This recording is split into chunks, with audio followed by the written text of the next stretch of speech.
You're listening to the Light Novel Podcast.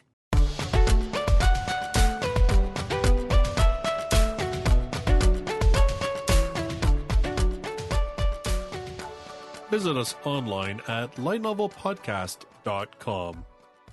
Hello, everybody, and welcome to another episode of the Light Novel Podcast. We're actually bringing this one a lot earlier than usual because Anime New York City just occurred not too long ago, and we want to cover all of the light novel announcements that came out of there, and boy, there's quite a few of them. And actually what's really funny is there's quite a number of them, and Seven Seas did not go there and announce anything, so that's kind of interesting. Anyway, so with me tonight, I've got most of the gang, not all of them. Bio Gundam is here. Me, an intellectual booster! Jean-Luc is here. Good evening. Kyle is here. Hola! Oh my god, Kyle, it's been so long since I've heard hola! We have Mirage here. Nothing like a recording session at 3 in the morning. Hey, I once got up at 4 a.m. to record a podcast. Well, there you go. See, he's got you beat by an hour, though, Bio. And we have Terrence. Yo. There we go. And so we're going to go through a whole bunch of these licenses, but first, some other news. I mean, this is kind of an entire news podcast this time around, but a couple of other non-licensee type things. First off, and just a little anecdotal, interesting kind of thing, Fortune Quest, which is a light novel series, it is having its final volume released after 30 years this series has been running. The series centers on Pastel, a young adventurer who goes on various quests with her colorful party members in search of adventure and fortune. The first series had 8 volumes that ran from 1989 to 1993, and then the second series, which was Shin Fortune Quest, ran for 20 volumes from 1994 to 2012, and now the current series, which is Shin Fortune Quest 2, started in 2013, is going to be finishing up this, I guess in 2020, because I think they said the 10th volume is being released as a Part 1, Part 2. Part 1's coming out, I think, in December.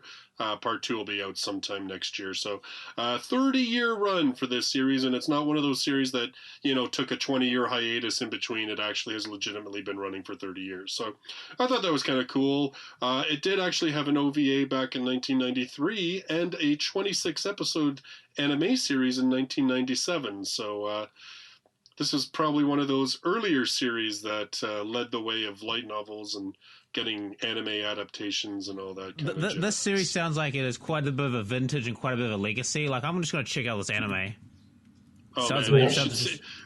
Wait to check out the covers. Like, the covers, it's awesome. They are, like, so 1980s, 1990s anime. Like, they're awesome. I'm looking up right now. It came up, Fortune Quest. Yeah. Oh, my God. Right? Yeah. Oh, yeah. That's vintage. It looks even more retro than like Sorcerer Stabber Orphan. Oh, why have I never heard of this? Okay, I'm going to pay this to my watch list. This sounds amazing. So, yeah, it's pretty cool. And like I said, it's just kind of neat. It's a 30-year running series, and it's been running consistently for that 30 years. It's not been like 10 years between and stuff like that we're kind of seeing nowadays, right? Yeah, if only the writer from Berserk could take notes from this guy. The art style reminds me a bit of Slayers, but yeah, it would. It's sort of the same era. Yeah. It probably would. I actually think that I'd have to double check, but I think I saw somewhere that the author is actually a female too, which is kind of cool. Next up, Bishonen Tanteidan Gets an anime. That is Pretty Boy Detective Club. This is a series that's written by Nishio Ishin, and we won't say much about it because we're actually going to be talking about it in a little while. But let's just say that the anime announcement makes a certain license all the much clearer as to why it happened. It's written by Nishio Ishin. Of course it's going to get licensed. Well, but Nishio Ishin's got other titles that aren't licensed. In fact, I know a lot of people were thinking that that Forgetful Detective one that he's written, where about the detective who she only can retain memories for like 24 hours. A lot of people thought that was going to get licensed, but no, this one did, and now we know why of the Nishio Ishin titles. This one did. I have a theory that they have like a little dartboard and they just like throw darts for what book's going to get licensed next. It's like that one. Well, most of his stuff is tied into stuff that has an anime adaptation, right? So it's yeah. Anyway, and then finally, Kaifuku Jutsushi no Yarinaoshi, or Redo of a Healer light novel series, is getting an anime. So the revenge fantasy story centers on KR, a healer who is used and tossed around by his fellow adventurers on the assumption that healers cannot fight on their own. However, when he achieves the ultimate healing magic and heals the world itself, he goes back 4 years to redo his life. And folks, this is not like a redo your life like let's make things so much better for myself and let's be a better person. No, this is let us rape the people that mistreated me, let us drug them, let us murder them, let us this one is by the way, audience, this series is a lot more boring than it sounds. All right, I read like the manga and I was like, snore. Like I thought this was going to be cool and edgy, and it's just really, really boring and dull. Well, it's I second the motion. It's not that interesting. Oh, I don't think. Well, I mean, like, dude, like really Hajime is... from Fueta is more entertaining than this guy. Yeah. So look forward to this being another one of those titles that makes people think light novels are garbage. So when they see the anime, that'll be something to look forward to. And like there's something that I've been wondering, like for anyone that played like either an RPG, like a tabletop one, or an MMORPG, or any type of board game where you have an healer, like you don't mistreat your healer. Like it's the number one rule. You don't mistreat your healer if you want to survive. Yeah, also especially like clerics have access to a lot of fucking powerful spells, like and so do paladins, like Divine Smite, and what's that one spell that clerics can get that stops you from dying? Is it Turn the Dead or something? Spare the dying. Yeah, spare the dying. Yeah, moral of the story: do not piss off your paladins or your clerics or your druids. Everyone who's ever played World of Warcraft knows that if you don't provide your healer with enough cookies, you die. But Mirage, make sure you do not give them the third biscuit, because the third biscuit's immoral because it leads to the fourth biscuit. Oh, jeez. I usually give them 3 or 4 stacks. The third stack is immoral. I totally agree with you. Even the setup, I was like, seriously, nobody mistreats their healer. That's dumb. But like the healer is your best friend. Yeah. So, but yes, it's not a title that we will ever cover on this podcast, even if it does get licensed. I am not going to touch. I'm not touching with a 5-foot pole. I read the manga. I found it incredibly boring, and no. Yeah, not one that we're going to worry I'll about. pass on this one also. Oh, yeah.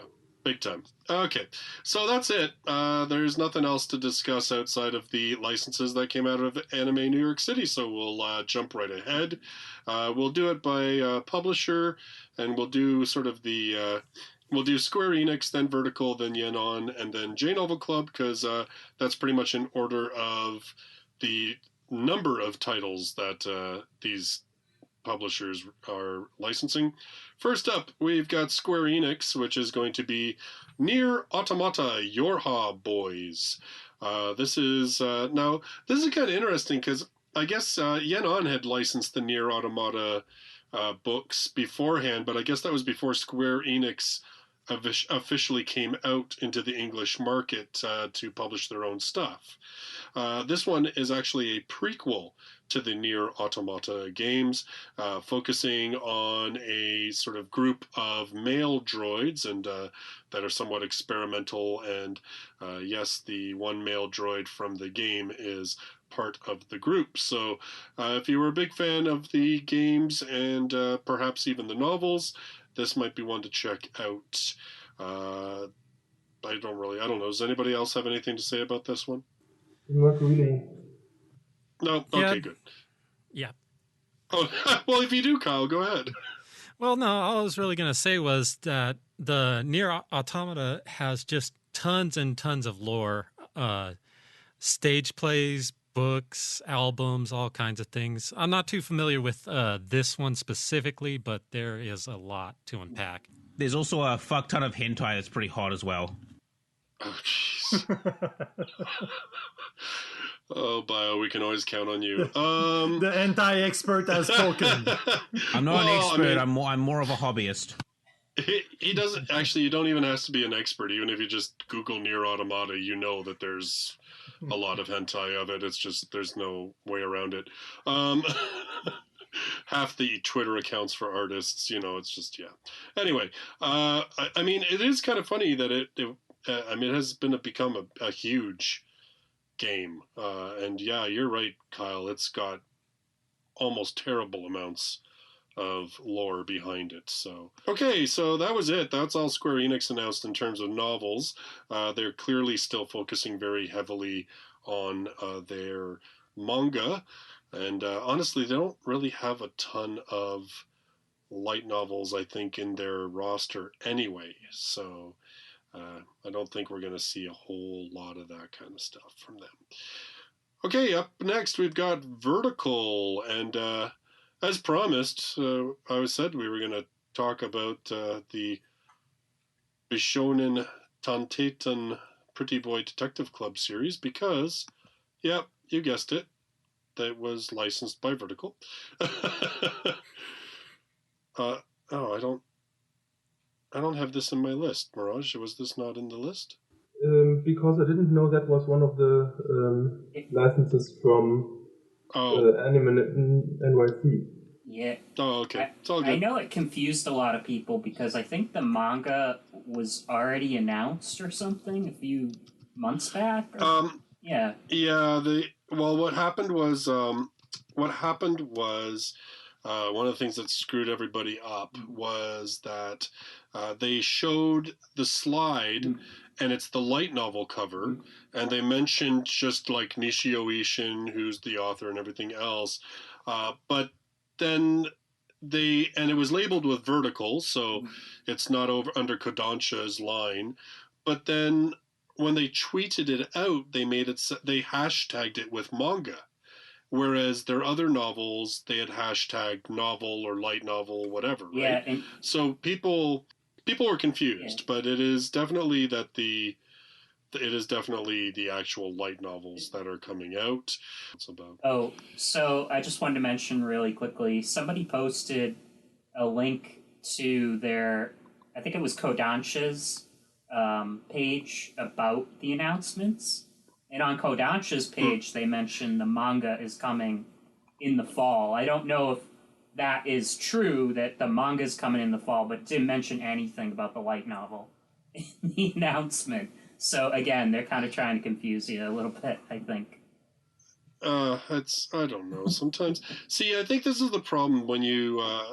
Vertical is kind of like the Nishio Ishin publisher. They've got Monogatari, they've got Katanagatari, they've got the Ziari Goto series. So they publish a lot of Nishio Ishin. They've kind of become the go-to for his stuff. I think really the only stuff other than that's been published was the Death Note book that he wrote and Juni Taisen. But nonetheless, so the first novel's story begins with protagonist Mayumi Dojima, a troubled middle schooler at Yubiwa Academy. Mayumi meets and ends up employing the Handsome Detectives, 5 handsome but eccentric boys rumored to solve problems and mysteries at the school through an unofficial non-profit group. So it's more Nishio Ishin doing mystery, quote-unquote mystery. What I read is that the girl is looking for a star. I'm not sure what to expect from that. Maybe she's an astronomer. but somehow I doubt it. Yeah, I mean, Nishio Ishin, his stuff is all so quirky, right? I mean, Zarigoto starts off as like a quote-unquote mystery series, and then I just read and reviewed Volume 3, and it's very clear that it's morphing into something quite different than being just a mystery type series. I mean, wasn't Monogatari about like kind of like that as well? Like it like because like originally when it starts out, it's like, oh, you know, girls with different problems and yada yada yada yada, and then it evolves into different shit where it's just shit happens. It doesn't even involve girls. Yeah, like, I mean, there is definitely evolution in Monogatari as well. Yeah, absolutely. Isn't like a new series like Aragi at college having to deal still with his vampirism or something? I don't know. Well, that's what I saw. That's what I saw on the wiki. I mean, I could be wrong. I mean, well, oh yeah, because he did. So okay, well, I mean, we're kind of going off topic, but yeah, Monogatari. I know Nishio Ishin. Currently, Vertical is publishing what was supposed to be the last season, and then Nishio Ishin did a couple of side books that were, you know, just all over the place. And now, yes, in Japan, he has started a new season, which I think you're right. It deals with Araragi when he's older. So, but I don't know the exact details of it. I think it's him in college with Kiss Shot and yada yada. Oh, maybe. I don't know. I even heard that some of them, I don't know if there's a book, if it's a side story or not, but I read one where it's supposedly he's an adult. I don't know.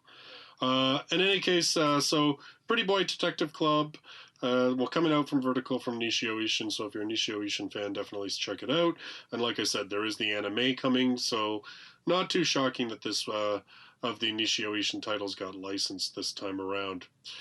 Okay, so now we can move on to Yen On. They announced a couple of titles. We'll leave the one that I know Bio will have the most to say about until the end. Which, I mean, honestly, is probably the biggest announcement that they made anyway, so, you know, might as well save the big one for the end. First off, we'll talk about High School Prodigies. Have it easy, even in another world. This one is an Isekai fantasy type series. There's currently 9 volumes out in Japan. It is still an ongoing series. There is a manga as well, which now did Yen Press also get that one? Yeah, it's been releasing. Yeah. Okay, yeah. So, because I know that's where they screwed up too. Yen had the, I think they had the, in their announcement on Twitter, there was something about, yes, they had hashtagged it manga or something. And they're like, oh no, we've already done the manga. There's the light novel, or they put the wrong cover, or it says hashtag manga. Okay, yeah. So 7 Japanese high school students enjoy international renown for their remarkable talents. One day, these friends survive a plane crash, only to find themselves in the medieval fantasy world of Freyjogard, where 2 human races live side by side in a feudal society. The Byuma, who have animal features and formidable strength, and the Hyuma, who have a small chance of magical aptitude. After being rescued by the Byuma Winona and her adopted elven daughter Riruru, the group pledges to use their advanced skills and knowledge to pay the people of Elm Village back for their hospitality and to find a way to return back home. Tsukasa Mikogami, the Prime Minister of Japan, acts as the leader of these young geniuses and organizes their efforts to intervene in Freyjogard and gather the information and resources necessary for achieving their goals. Believing that there is a connection between their current situation and an ancient legend about 7 heroes from another world who defeated an evil dragon, Tsukasa directs the others to learn about the culture around them and search for any clues leading them back to Earth, but he also gives them another instruction: to take it nice and easy, lest they ruin this world by giving it their all. So yes, I haven't skipped out. There is an anime for this one. I think we were saying that's in its 2nd season now, like its 2nd core. Is that correct? No, it's the first one. Oh, is it still the first core? Okay. Yeah, I'm not sure if there is going to be a second, but. Okay, so I knew the anime was recent. I didn't know if it was a 2nd core or if it had only finished its first one. So I don't know. I mean, it sounds like an isekai with overpowered characters again. Yes. I don't know. Well, if one OP character is not enough, about 7. I mean, that's definitely different. Yeah, basically they are 7 and everyone is overpowered in their own special field. One is an overpowered swordsman. There's a lot of different, like, they all have very different, like, skill sets and backgrounds. Yeah. I think, like, some of them are, like, samurais and ninjas, which are kind of similar. But then there's, like, one of them is a politician, one of them is a merchant, one of them is a doctor, one of them is a magician, one of them is a technician or inventor. And the technician is like working on like space shuttles or something, right? Like in the prologue, yes, but what she turns out in the fantasy world is insane as well. It's like surface to air missiles and power plants and stuff. Oh my lord.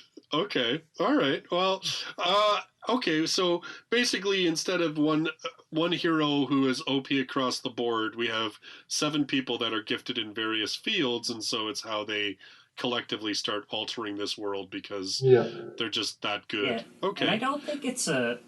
I mean, I want to hesitate because I haven't read it yet, but I don't think it's a harem. I mean, there are at least 2 male characters in the plot, like that are of the 7, so. It's got a little bit of balance. But one of them is a little boy. And for the main character, there are at least 2 girls who are interested in him. That's not a harem. So far, I wouldn't consider it a harem. It's a love triangle mirage. Yeah, triangles don't count as and harems. That's only hinted at so far. It's not a main plot point. Oh, well, then it's not even a thing, yeah. All right, well, that's fine. It's quite entertaining so far, as long as you don't take it too seriously. So I was going to say, is it more of a comedy then? Yes. Okay. The powers are so over the top. The doctor basically saves one person whose guts are hanging out from attacked by a wild beast with just a needle in her bare hands, and that's not really something you can take too seriously. Okay, fair enough. All right. Next up from Yen on, we had the Demon Sword Master of Excalibur Academy.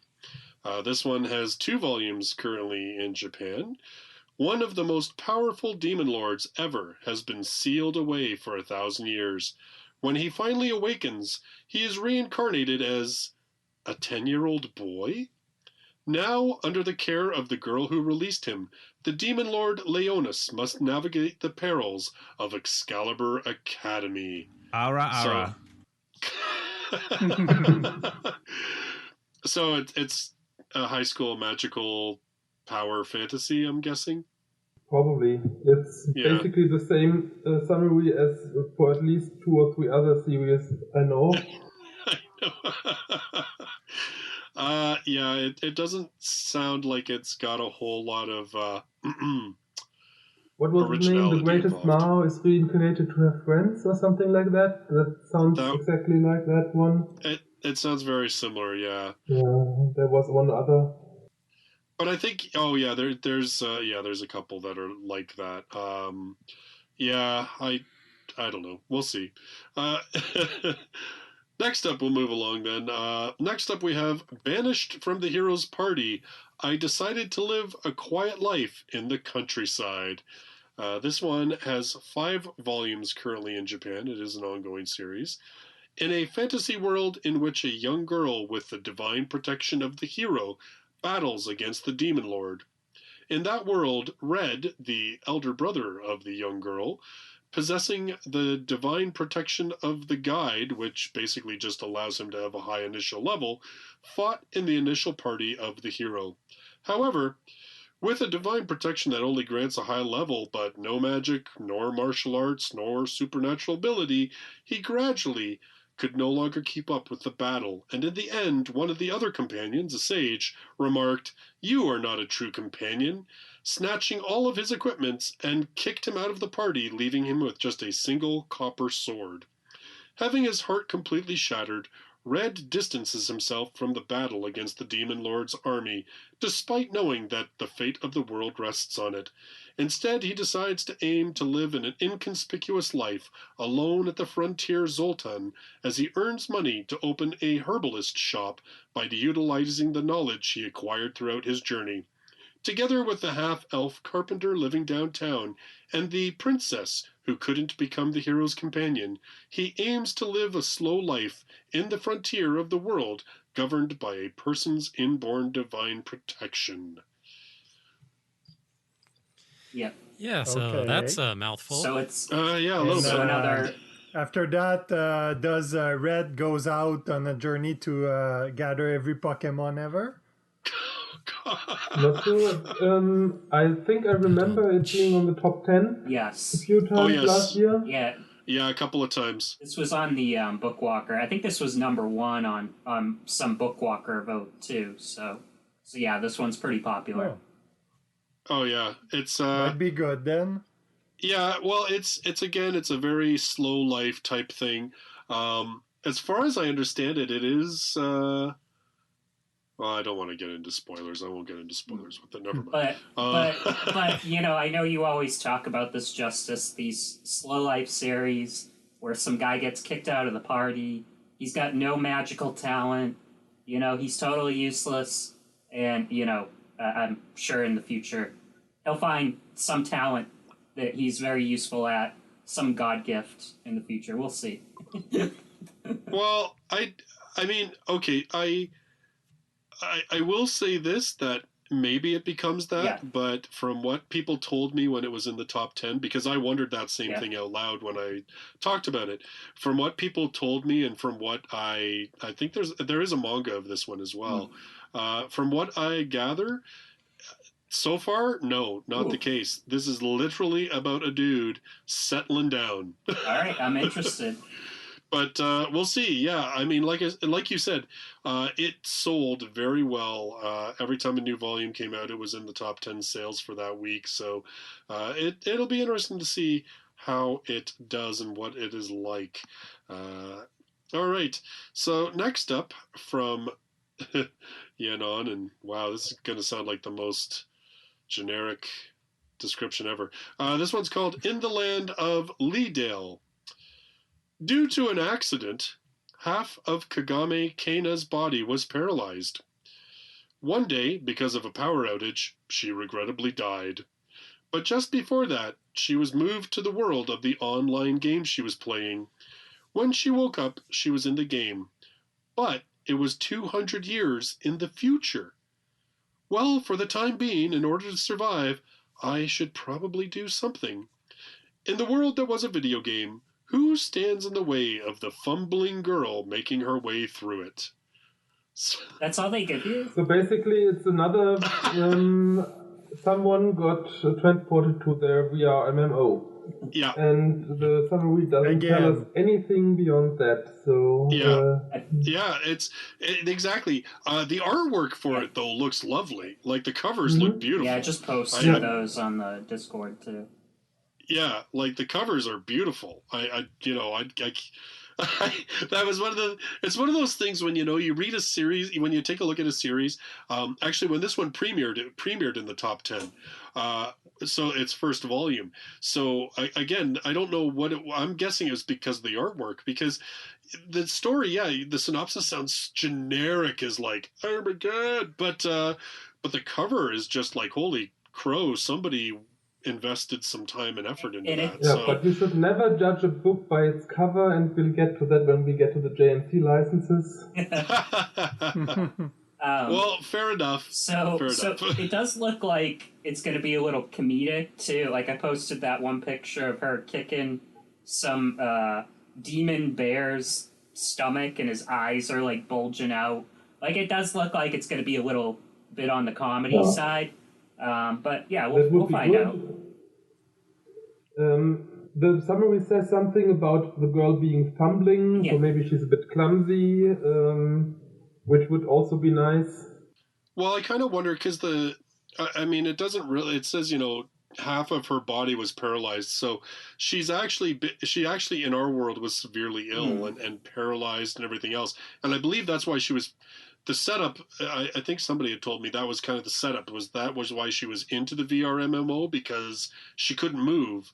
So being able to play the game kind of gave her something to do. So maybe, you know, because she's now reincarnated and healthy, you know, maybe that's the shtick of it. I have no idea. Yeah. There's three volumes currently out in Japan. It is still an ongoing series. All right. Next up from Yen On, we have, this one's just a one-shot novel, and it is called 3 Days of Happiness. So like I said, it's just a single novel.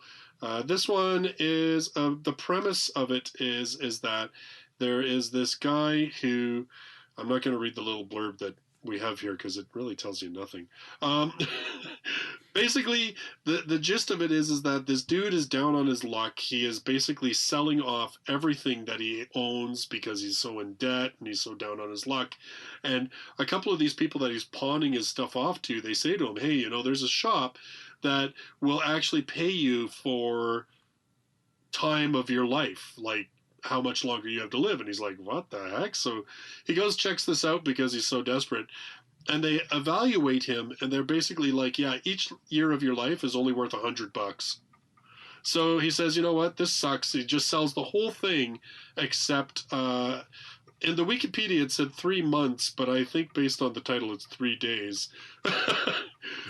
Basically, he gives himself like no time, and he just decides to live it up and make the best of what he has left. And that's the book. So yeah, it came back, and it came out back in 2013. So this has taken a while. Who is the author? Somebody that we've heard from before? I didn't look that up. Subaru Miyake. No, never heard of it. Yeah, I don't think he's had. I don't know if it's a he or she, but I don't think they've had anything stateside yet. I think this is their debut stateside. I think. Sounds a bit depressing to me. Yeah. Well, okay, so I just looked this person up on Novel Updates. Their titles of their books are Your Story, Parasite in Love, The Place You Called From, Pain, Go Away, Starting Over. Yes, this sounds like a person who's writes stuff that's all kind of that. Maybe they should get together with Makoto Shinkai. Yeah. How do you know it's not Makoto Shinkai under a different name? I don't know. Or it could be, or the same dude who wrote I Want to Eat Your Pancreas, because it sounds like it's sort of in the same vein. Maybe that's kind of where we're going now with some of these licenses, that sort of angsty, reevaluate your life, find your purpose, yada, yada, yada, all that good stuff. From there, from discovering your purpose and having no value to your life, we go to Oppai! I, who is about to awaken, and the Red Dragon Emperor who holds the truth of the King up high, holding the infinite hopes and unbreakable dreams and walking the path of righteousness. I will become the Emperor of Crimson Dragon, and I shall lead you all to a path of heaven glowing in deep crimson light. But fuck that shit, I want to become the Harem King! Boosto! No singing the Popeye song? I'm disappointed. Oh God! Don't. All right, let me find it. No, we've already made. You know what? Our rendition of "A Sister's All You Need" made this podcast cringy enough. I don't think we need to sing the Oppai song. Okay, so yeah, High School DxD or High School DD. Oh, I found the song. Do you want me to do it? No, I don't. All right. No. Can I at least do what? Can I at least do one thing? What? Click, click, zoom, Nyan. Okay. Yeah, so High School DxD or High School DD. I never know whether we're supposed to pronounce the X or not. People just call it High School DxD. Yeah, I know. So I'm guessing it's DxD. Yeah, they explain. Yeah, well, yeah. So yeah, we don't get too far ahead, because this one, so this one obviously has had numerous anime seasons. It is definitely an ecchi title. The fact that we have mentioned breasts several times is not because, It's because literally Issei, who is the main character, is absolutely obsessed with breasts, and it just goes on and on. Essentially, the story is about a high school boy who is a pervert and likes breasts. I've made that pretty apparent. Who finally gets to go out on a date with a really cute girl, and then she kills him. But he finds himself revived. Yeah, it was some very intense foreplay. It escalated very quickly. And then he finds himself revived by one of his senpais, who it turns out she is a devil, and she has now turned him into a demon to be her servant. And then many things happen, like battling gods, demons, angels, you name it. Do you want me to? So, there's like this series, like on the surface, you'd think it's like, oh, it's an ecchi, it's trash and blah blah blah. But like, really, this series, there's a lot. Oh, fuck, there's so much shit we could cover. Like this series is like, it's an amalgamation of all the shit. And it shouldn't work, but it does. It's got it's like a tokusatsu, ecchi. It has like, oh, my nakama and bro and friendship power ups. You've got like it's like Kamen Rider. And his godlet. It's an actual character, like it talks, and he can turn into suits, and there's like every single like religion and mythology, it exists, it's real. You meet gods, there's yokai, there's demons, you meet Saint Michael, there's angels, there's fallen angels. Also, Azrael is a fucking madman, which Lucifer's, you've got Lucifer, you've got Odin, you've got Zeus, you've got Hades, you've got Apollo, Jupiter. Okay. You've got Jupiter. You've got Vishnu. So basically, Danmachi with more breath. It's so fucking good, man. It's yeah. I saw the anime seasons. I thought the first two were okay. They got progressively worse after that, but that might be due to just studio change. The series has like when the series is serious, it is actually serious, and there's like some really good like character development. And by the way, they dive into all the backstories of all the characters, like even the members of like Issei's harem, and maybe the few of the guys that may have a crush on him. We don't know. That's a bit ambiguous at this point, but they all go into their backstories, and all of them are interesting and cool. Well, They've had time to do it because the series has 25 volumes. Now, technically, it's complete, but not exactly, because there is now true High School DxD or Shin High School There's also DxD the side stories. There's also another book that takes place in the same universe. And by the way, that character shows up as well in High School DxD. Was it Slash Dog? Yes, Slash Dog. By the way, Slash Dog is fucking awesome. Read Slash Dog. It's got Vali, who's like, he's like a villain, but also like a good guy, bad guy kind of. He's also like the great grandson of Lucifer, so. And he's got a dragon. He's got like a white dragon that fucking turned into a suit of armor as well. It's fucking awesome. Okay, so to all the listeners, you can clearly tell which of all of these titles Gundam is most excited about. Oh, well, I've only read like most of the side stories, all the main series, and I'm reading True High School DxD. and by the way, like, it's like, we need to do a podcast on it sometime. It's just so like, I wish I had enough time to talk about it all, but it's like, there's so much to fucking cover, like from the characters, the story, and some of the stuff that happens, how the world works, what the sacred gears are, how the demons work, how the angels work, how all the shit works, and the character relationships and all the powers. It's amazing. So, dear viewers, look forward to a podcast on High School DxD probably in the next year or so, when they've at least released the first, say, 2 or 3 books, because we can't obviously talk about just one. Bio's going to spoil the whole damn series for us. Hey, fuck you, it's amazing. Hey, I didn't say it wasn't. I just said that. Like, you're we should at least do the first. exuberant. We should do like the first like 4 volumes, because like the 3rd volume has a great fucking character arc with Kiba. Is his name Kiba? Yeah, his name Kiba. Like, they have an amazing character arc with him. The 4th volume is amazing. We learn more about like Akuno and stuff, and it's just amazing. Then it'll probably be a little while, because Yen On typically releases only like tops 3 volumes a year in a particular series, which means it's going to take them 8 years to release this series. When is the and first? It's still ongoing, so When is the first volume due? Did they give a release date? No, they haven't announced any of that. Okay. They're not like Seven Seas. Seven Seas, when they license something, they're like, "Yeah, this book's coming out June 2020 and all this." Yenon never does that. It doesn't matter anyway, because even when they announce when it's going to release it, they usually delay it by at least a month or two anyway. They're pretty infamous for their delays. Given the typical timeline of Yen-On's releases, you probably will not see this release until around August or September, because they usually start releasing things about 8 months or so after they announce them. So Fuck! So look forward to the podcast on High School DxD in 2021. All right. See, we're already... Look at us planning ahead over a year in advance. Okay. All right, so next, that was it for Yen On. What about, should we mention it, Restaurant to Another World manga got licensed? Just mention it really quickly. That's... Nah, okay. I wasn't going to worry about any manga adaptations I got licensed, whatever. I have become a true light novel snob. I don't care about manga.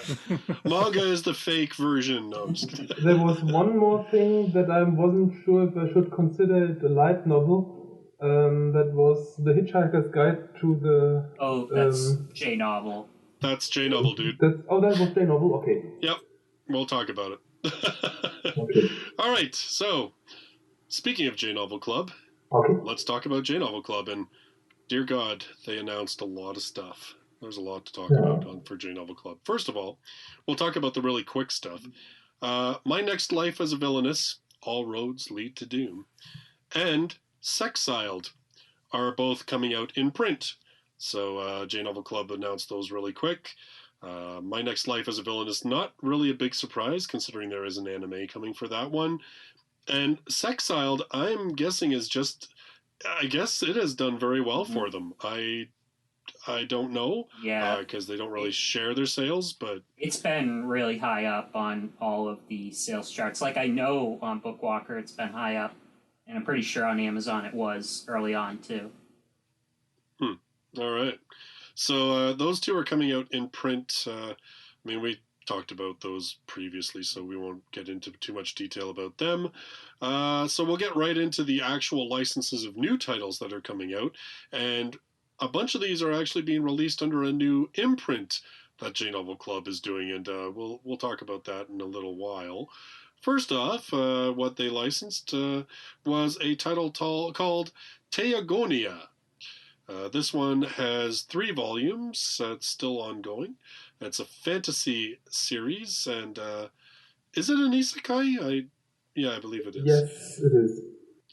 In the harsh region known as the Borderlands, humans must fight an endless battle against demi-human creatures that come at them relentlessly, intent on taking their land and their gods. A young boy named Kai, fighting to defend his village, sustains a life-threatening injury that causes him to regain memories from a past life. Well, there you go. If you're not a guardian bearer, it's like you're playing life on hard mode.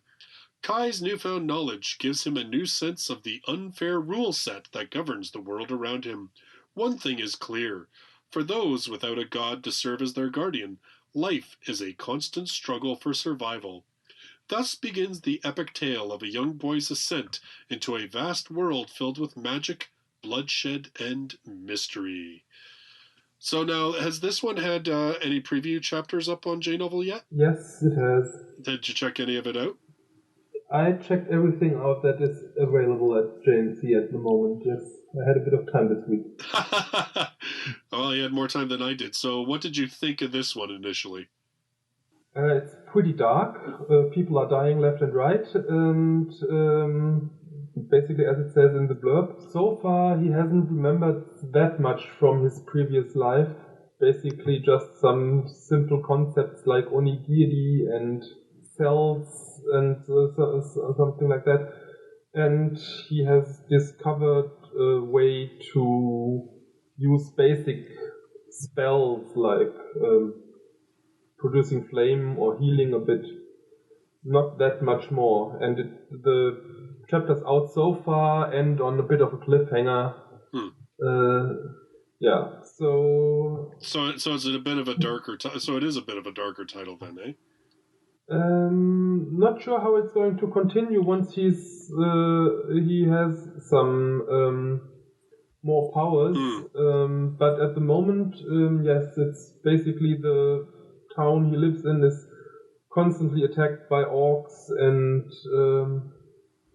other demi-humans, as they are called, and people have not a high life expectancy because of that. There's not enough food for everyone to go around. Now, his memories of a former life, it is Isekai, right? Like, it's not like he's remembering like memories of that world. It's has memories from our world. Is that right? He just remembers a few things, but he doesn't know exactly where he remembers them from. Oh, okay. Maybe that will increase in the future. It's just 2 chapters. Yeah. Okay, so Bio has to go. We'll just say that right on this recording. So thanks for hanging out, Bio. I know you wanted to be here just for High School DxD anyway, so it's all good. And, all right, so we'll move on to the next J-Novel Club title, one that they announced, and this one sounds a little less dark. The World's Least Interesting Master Swordsman. This one, Sansui Shirokuro, is a young guy with an old man's name, which ends up landing him in tragic circumstances when God snuffs out his life candle after mistaking him for a geezer whose time has passed. That's harsh. Yeah, right? Wow. Talk about, like, wrong name, wrong place. Now reincarnated into a fantasy world, Sansui is one of the immortals, capable of immense power, as long as he's willing to put centuries of work into achieving it. One day, after 500 years of swinging his sword, his monotonous existence is upended entirely by the appearance of a little baby. His master sends him out into the world to raise the child, and it's there that he meets a haughty young noblewoman and her tomboyish bodyguard. His fighting style may be bland and unpretentious, but the fast-paced mortal world is about to find out just how good even the most hopeless swordsman can get with half a millennium of practice behind him. So this one's got 4 volumes out in Japan. It's still an ongoing series. I am guessing, yes, obviously, comedy based on just that setup alone. Yeah, more or less, yeah. This isn't, like, the first time I've heard of, like, a character who has either an infinite life set or, like, a reset, who was useless in his previous life, but now that he's had enough time to train, he'll be useful. Like, I've seen this setup before, but... Oh, dude. Yeah. I've been killing slimes for 300 years and maxed out my level. I haven't read that yet, but and yeah. This one is going to have more action than that. Oh, yeah? Okay. So, now is it... Okay, so it's gonna. So I'm assuming. It's not quite so slice of life. Oh, okay. All right. So is it still comedic though? Yes, I would say so. Yeah. Okay. In the beginning, there are a few quite abrupt time jumps. So he arrives in the new world, meets his master, and then jumps to 500 years later. Then he travels out in the world with the baby and meets those 2 that are mentioned in the blurb. Time jump to 3 years later, and he already has his reputation as the strongest swordsman in the kingdom. Oh, jeez, really? And that's basically where it starts. Oh, wow, okay. It's only 2 chapters, 2 parts out on JNC, and what's interesting, they go to an academy where his mistress is going to study, and he is going there as a bodyguard. And they meet up with another noblewoman who is also a bodyguard, who's also a reincarnated person from Japan. Oh. And that person is the more typical isekai protagonist with several powers and that one already has a harem. Oh, jeez. While the main character is more like the enlightened monk type. Okay. After 500 years in the forest with his master. Okay, all right. Well, okay, I kind of dig the whole that there is like a very prototypical isekai protagonist in it that can be kind of like a foil for our actual protagonist in this. And I think that one has also been killed by God by accident. I don't remember exactly what happened to him, but it was also an accident, accidentally killed by God. You know, there's not a lot of faith in God in Japanese people. Like, do you notice that? Like, almost every light novel that has a reincarnation is half the time, and like at least 70% of the time, it's because God screwed up somehow. Well, it's an easy plot device. Well, so. oh yeah, I know. I'm just kidding around. But yeah, definitely, it's an easy plot device. It's the same thing as getting hit by a truck. Like, come on. I mean, how more mundane and like typical can you get to die as a young person, right? Also, we have now this one's kind of interesting, although I don't have any information up about it at the moment. So they also, this one's a one shot as far as I know, and it's called the Hitchhiker's Guide to Isekai. Now this is the one that is actually a. Now, did they self-publish this one, or...? I believe they are, because I think this might have been like a Jojin or something like that. Yeah, that's what I was thinking, yeah. I think it's their first foray into that, yeah. Okay, so this one, what's really funny about it is that as much as it is potentially like a self-published title, this has like the author from Saga of Tanya the Evil, the author of ReZero, the author of, let me just go, actually I just brought up right now. So Carlo Zen from the Saga of Tanya the Evil, Natsuya Samikawa of Izakaya Nobu, Hoko Tsuda Yaruki Nashi Eiyutan, Tape Nagatsuki from ReZero, Katsui Shibata from Hito Yoru no Nagai Yume, Natsu Hyuga, Kasuruya no Hitorigoto, and they're all collaborating on this light novel. And yeah, they did it for Comic Cat. That's Pharmacist's Monologue, is that the last one? What's that? The Pharmacist's Monologue is, I think, Kusuria no Hitorigoto. Oh, okay. So they did it for Comic Cat. And the illustrator for the Saga of Tanya the Evil did the cover for the book. So the synopsis is, these days, everyone and everything seems to get thrown into an isekai.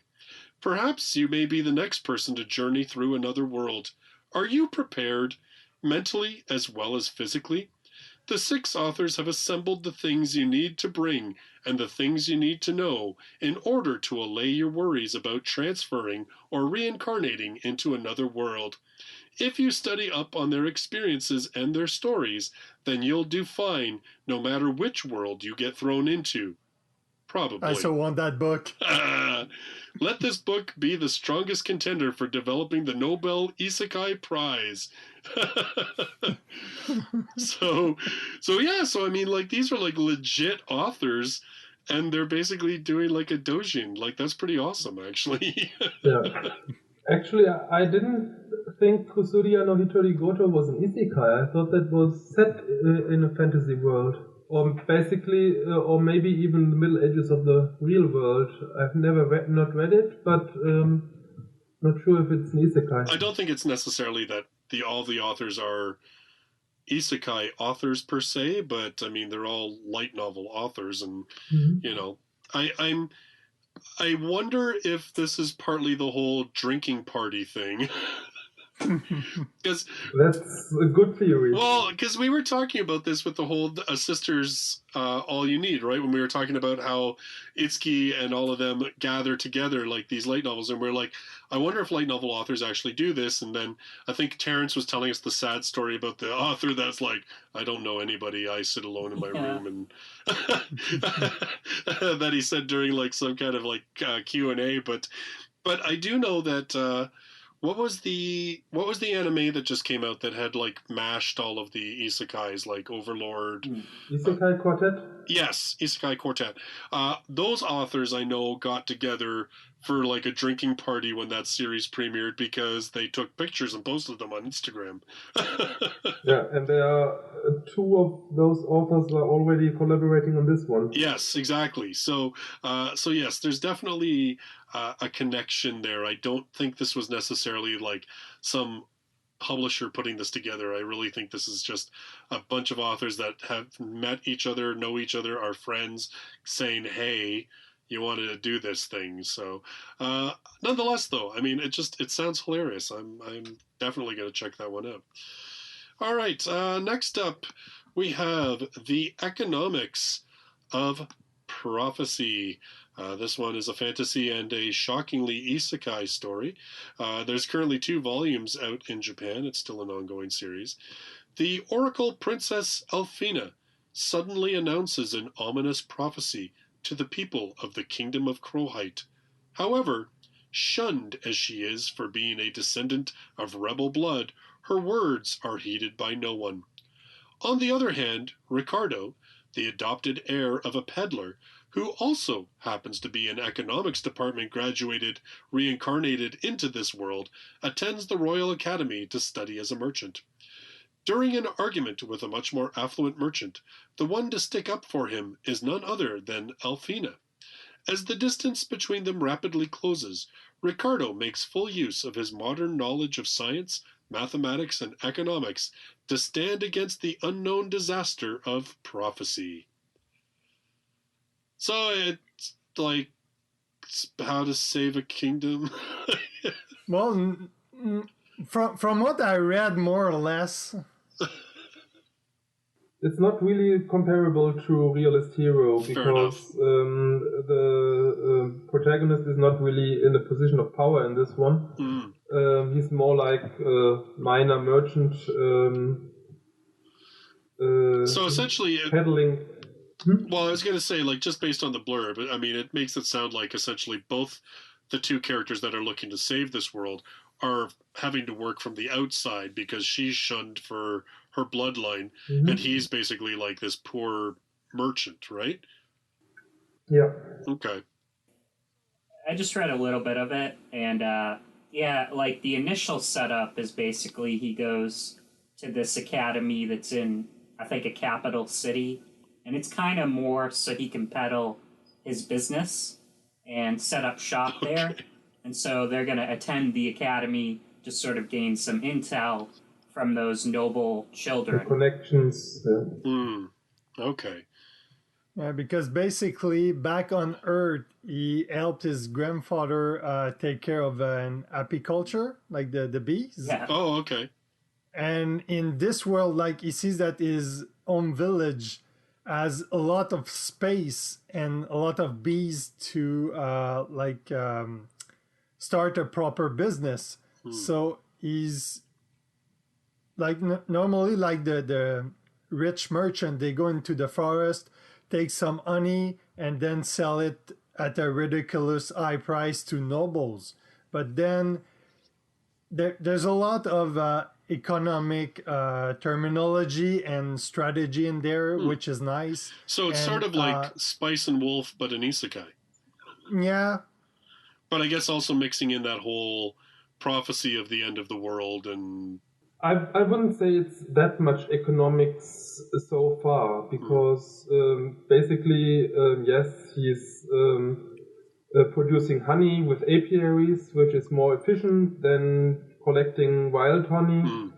And there's some stuff about pricing, but so far it's not been the focus of the story.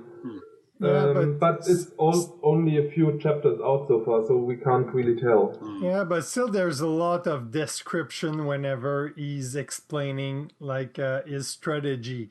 Like there's a lot more economic explanation than you would find in Realist Hero. Like Realist Hero, you only have like what he's intended to do and what's the end result. In this one, you have a little bit more explication, which can be a little bit heavy if you're not into economics that much. I didn't think it was so heavy, but then I did study economics. Yeah, but well, I studied some too, but I was thinking, yeah, if someone who didn't study in economic, it might be a bit heavy, but then again, maybe not. So the main character talks a bit about how he has plans of reforming the nation's economy in the future, but from what I've seen so far, that is a really far off plan, because he has a lot of groundwork to lay for that one, and also that prophesied catastrophe has to be averted first. And I think, at least for the first, maybe second volume, I think this prophecy will be the main plot. Yeah, the atmosphere is just kind of, it's a little, I'm not saying it's like super oppressive, but it's just having to deal with the nobles and knowing that you're going to have to like sell, to some extent, sell your stuff and figure out, how to strategize within, that their foundation. I don't know. It's at the initial setup, it's a little oppressing, like to think like that these commoners are going to have to try to like beat these nobles at their own game. And like the nobles are all kind of every like recess, they're like chatting with each other, and they're like, oh, well, that would just be, in our world, that would just be like, common chats and, oh, which girl are you going out with and that kind of stuff. And in this world, it's all, setting up relationships to sell yourself or to gain, advantages. Yeah, there's a lot of political intrigue at that going on at that academy. But I don't think the setting itself is all that dark. The kingdom is prosperous, and there's not really that much poverty. Yeah, so nothing compared to Teogonia. All right. Alrighty. Next up from J-Novel Club, we have a title called Kobold King. This is a fantasy series. Hey, it's not an isekai, it's just a pure fantasy. There's 2 volumes currently out in Japan, still ongoing. Gaius Balderus has led a storied life. From humble beginnings, he made a name for himself as a fearsome warrior, a renowned general, advisor to kings, and paramour to princesses. Gaius's very presence commands respect and fear, so much so that everyone is too afraid of him to allow him to reveal his softer side. Gaius gives up everything and finds a chance to start again on the frontier of human civilization, where humans and monsters alike scrabble for existence in a hostile forest. When he runs into a tribe of kobolds, small furry creatures who are fleeing from human aggression, they immediately distrust him and everything about him. Can this gentle giant of a man come to peace with his past and win the friendship of the adorable kobolds? That one started out quite wholesome, with cute kobolds. They are described as dog-like and can be confused with dogs, and how he comes to the village and befriends the people there and helps them. And yeah, I was wondering what they were going to do with that, because that's never going to be something like slime with empire building, because the kobolds are just too weak for that. And then there were some secondary characters coming in, and then I got a notion of what this series is going to be about. The secondary characters are a lecherous dwarf and lolly half-elf fighter who wants to bone the main character, and the stepdaughter of the main character, or adopted daughter of the main character, who also wants to bone him. And at that point, I kind of lost interest. Okay. All right. So, now comedy? Not so much yet. No, eh? Okay. So, kind of harem-esque slice of life fantasy? Yeah, maybe. All right. Well, okay, so that'll be one of those ones that... The main character is also afflicted by a curse of castration, and the two girls are plotting how to best remove that. What? Yeah. What? Yeah. What the hell? Don't die. Jesus. Like, what? Yeah, it's... okay. All right. Not what I expected from Blur. I wasn't expecting that either, clearly. All right. Wow. Okay, so this one is gonna, I guess, be a big question mark about what it's really about until at least the first volume or two are out. Wow. I don't think I'm going to wait that long. I'm not going to continue reading that. I feel like a lot of these licenses J-Novel did, they're going to have word of mouth. Whether it's positive or negative, they're going to have some word of mouth because these series are on notes. It's all new series, so they are mostly, with very few exceptions, their first volumes 2018 or 19. Mm-hmm. Well, so I guess the background on it, obviously, is that they teamed up with this Legend Novels, right, which is it a Kodansha imprint? Okay. Yeah. I knew it was an imprint of one of the bigger ones. So I'm guessing that it is a newer imprint. That is my gut feeling on it. So my guess is that that's why a lot of these titles are newer and have fewer volumes, is because I guess to get their foot in the door and everything on these series, and to hook up with this Legend imprint, they have essentially picked up a lot of these newer books, kind of taking a chance on them, which, this has always been the one good thing about J-Novel Club. J-Novel Club's got a couple good things, but the one thing about J-Novel Club's business practice, the fact that they are ebook primarily first, really has allowed them to take a chance on a bunch of titles over the years that nobody knew anything about, or people thought were risky or whatever. Remember how we all responded to J.K. Haru as a sex worker in another world last time, right? And then now it's done well enough that they have it out in print. I mean, go figure. I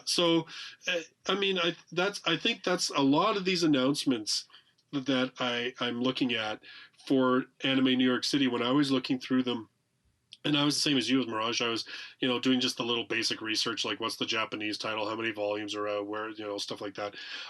That was my gut instinct. I was kind of like, all right, this is let's break into a new publisher. Let's we're going to launch this new imprint that we will talk about in a few minutes. And instead of trying to go for like the super stupid A-list titles and only be able to release one or two, we're going to go for these newer series that don't have as much, push behind them, but we can license 5 or 6 titles right out of the gate. And I think it's a good strategy because of those 14 titles, I already decided I'm going to follow at least 4 of them, maybe 2 more. So, yeah. Well, I think it has allowed J-Novel Club to have a fairly, even though they do have a lot of isekai titles, they do still have a pretty diverse range of titles and, diverse feels to their titles and stuff like that. And they've been allowed to put books out. It's allowed them to put out books that are higher risk. And I mean, a lot of them have had very high return. I mean, remember Ari Ferretta, I'd never heard of it when J-Novel Club licensed it.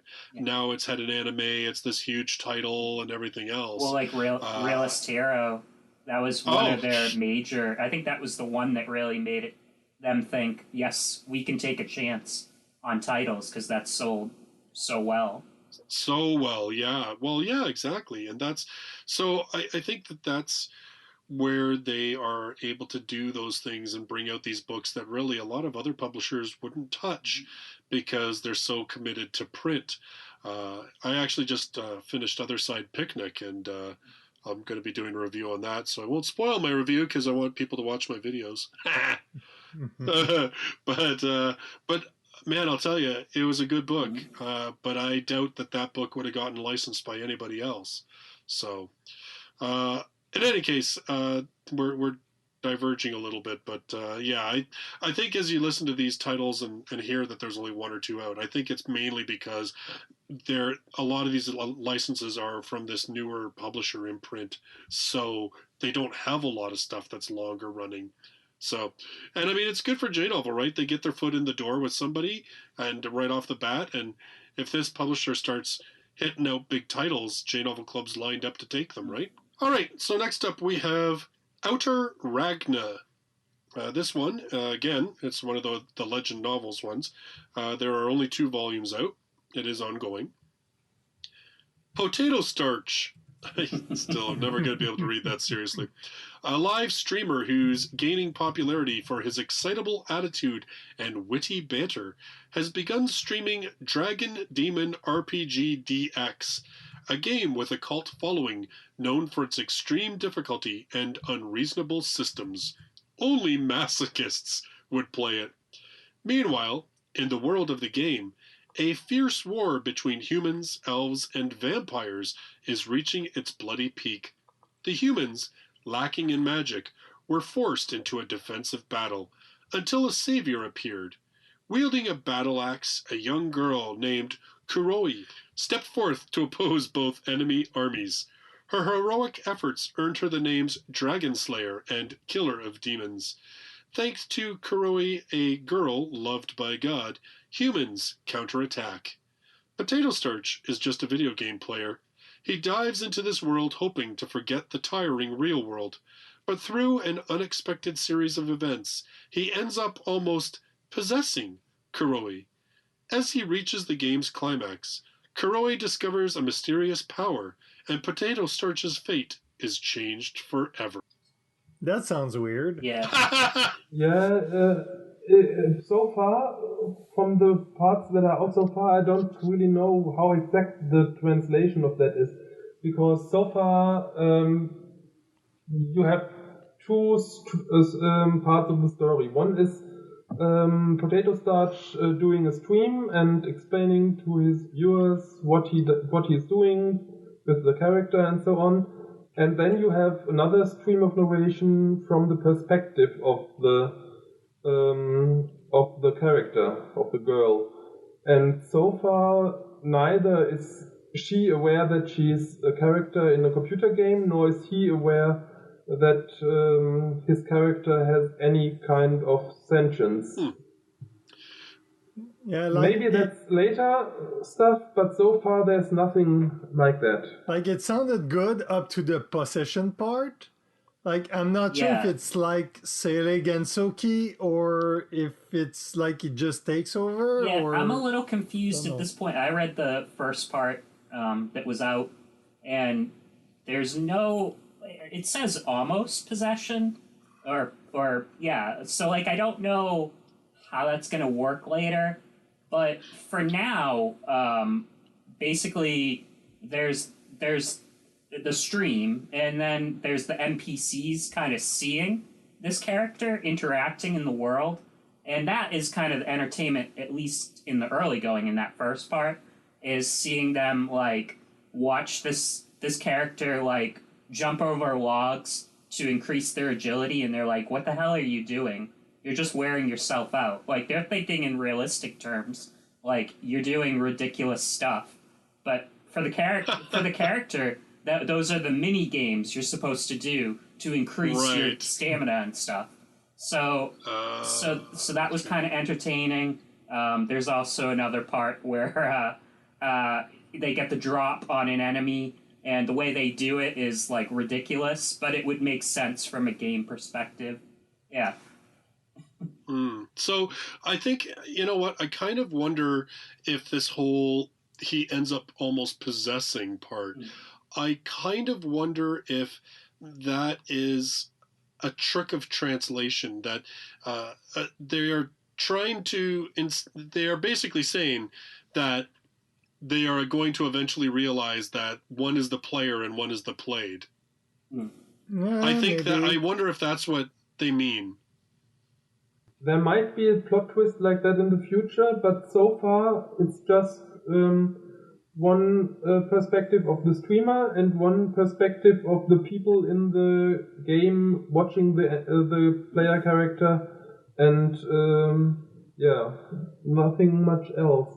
There's not that much out yet. There's just been the first fight against a couple of orcs or something like that. Yeah, I gotta be honest, like, I was more interested in it if it does stay this way, but maybe if the player character, like, realized, I don't know how they could do it other than getting isekai'd in there, but if they could realize that they're affecting a world, like an actual world, through the game, and maybe that's why they're gonna get somewhat possessing the other character.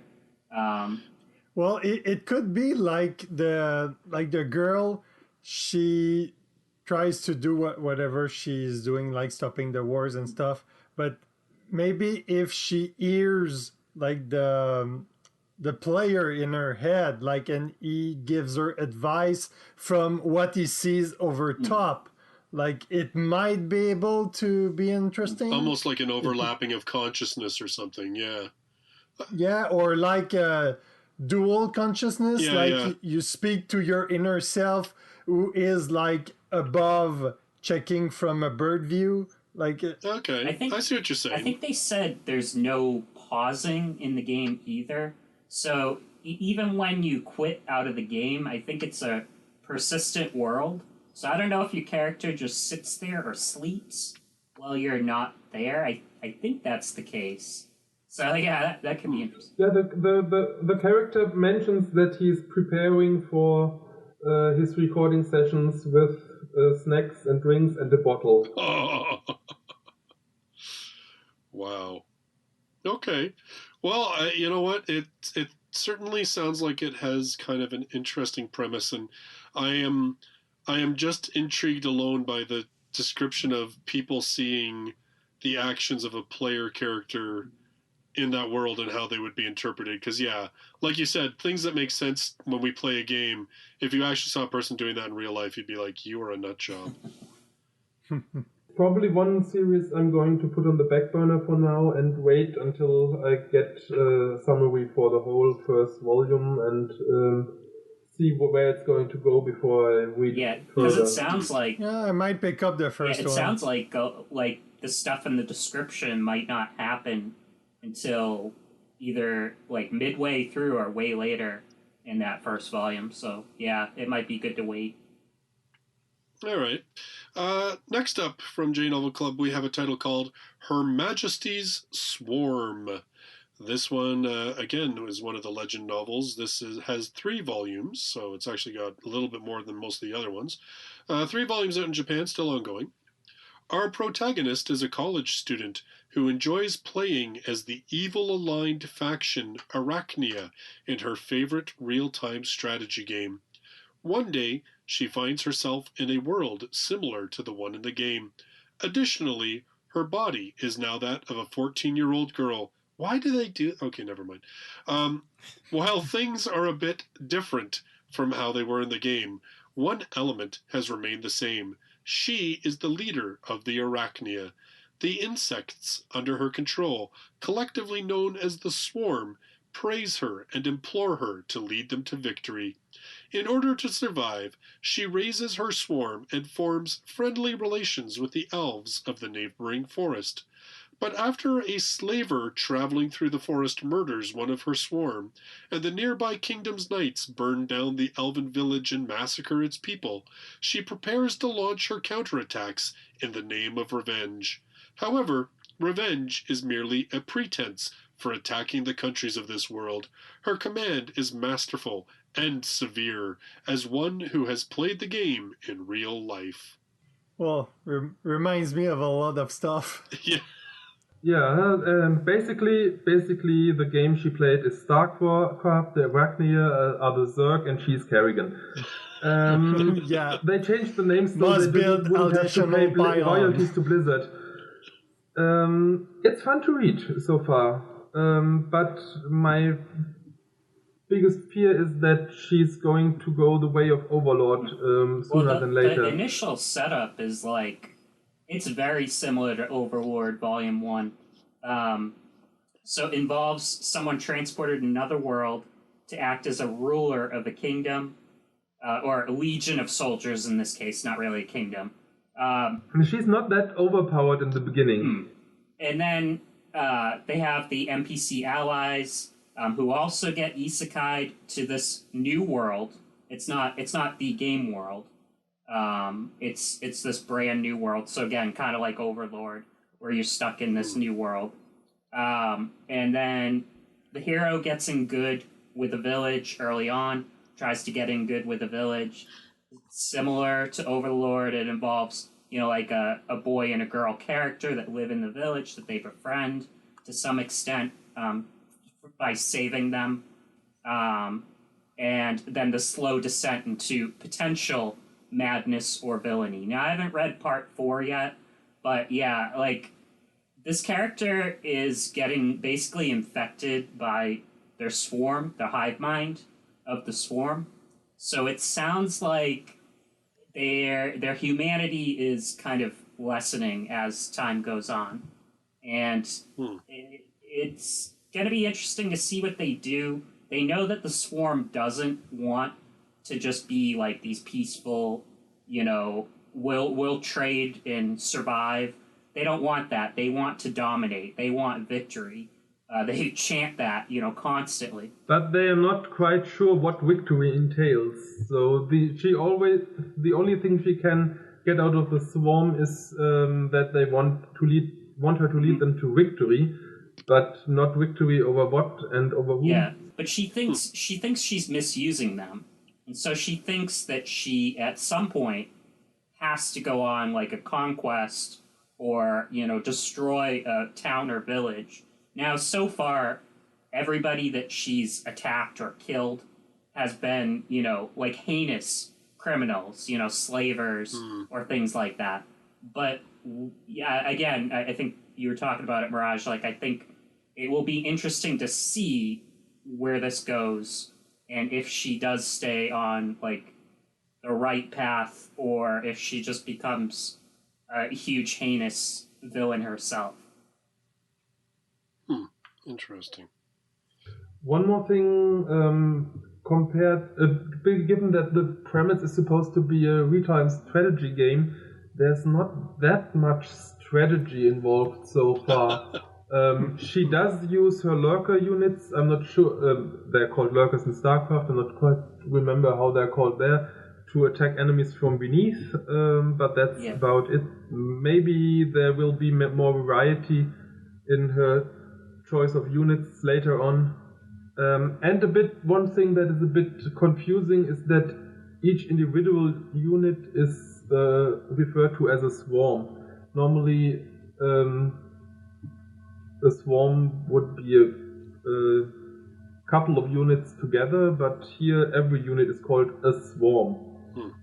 That threw me a bit for the first few times. It should be noted this one is pretty violent. Even when a character doesn't die, they're talking about their mouth getting jarred open by the swarm, and there's some blood and guts in this one. So yeah, there's one character getting some kind of brain infestation bug, so he can be controlled. Parasites. I gotta be honest, I am not He's a slaver, so he earned it. Still, I'm not a fan of bugs, I don't know. The second I saw big spiders on the cover, I was kind of like, that might not be for me. Anyway. Yeah, I think I'll at least get the first 1 or 2 volumes to see where it's going to go, and like Overlord, if it goes too far off the path that I can stomach, I'll drop it. Alrighty. Okay, so next up, and this is sort of the last of the J-Novel clubs before we get into their new imprint, and that is Isekai Rebuilding Project. This one has 2 volumes out in Japan. Have you ever wondered what happens after peace is restored in a fantasy world? What happens beyond the final page of an isekai light novel? Eiji, a 30-year-old Japanese city clerk with a thoroughly average life and a fiancée, had not. He too answers a call to be transported to a fantasy world, but not as a hero. This fantasy world, having already been saved by a hero, was about to collapse for another reason entirely, thanks to that hero, who was summoned from Japan. Eiji is tasked with restoring the fantasy world to its authentic form, how it was before it was infected with the technology, ideology, and societal concepts of modern-day Japan. Yeah. That's the one I was talking about earlier when I said you shouldn't buy a book just because the cover looks fancy. 2 main things I don't like about it. One is it has a secondary character that's the goddess that summoned him. She accompanies him in the form of a small dragon, and she makes some pretty obscure jokes, in-jokes, references that 80% of those I didn't get, probably because they are something only a Japanese person would get. And the other thing is the high-handed tone it takes with its readers. So it makes reference to some isekai tropes and how those tropes are not realistic, like in a real medieval world, people look older than they are because the life is so harsh, and it's not doing that in a ways like, hey, did you know in isekai they're always doing that, and isn't it funny? And in a real world, it wouldn't work like that. In this novel, it's more like, hey, in a isekai they're always doing things like that, and that's obviously stupid. How could you ever believe that? I get what you're saying. So it's like it talks down to the audience, basically. Yeah. Interesting. That's too bad to hear, though, because I mean, it wasn't even just the cover itself. The premise... Yeah, but a caveat, it's only 2 parts out. Maybe it's not so bad, so this is that's the impression I got from the first 2 parts. Okay. So... All right.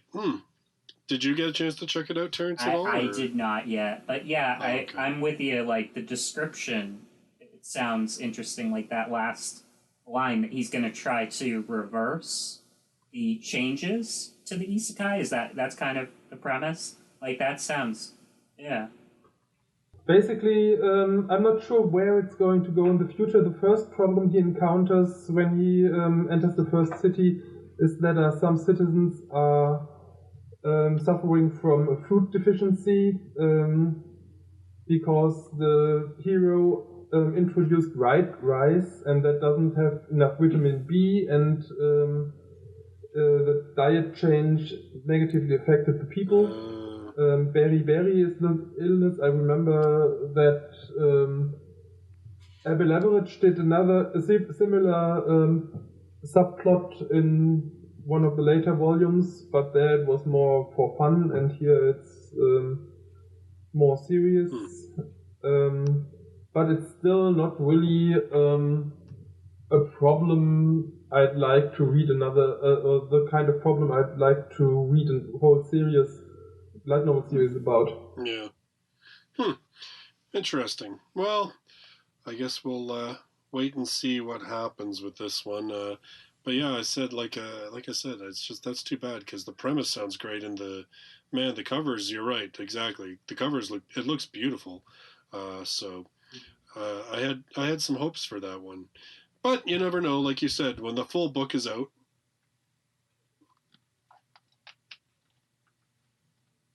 Mm-hmm.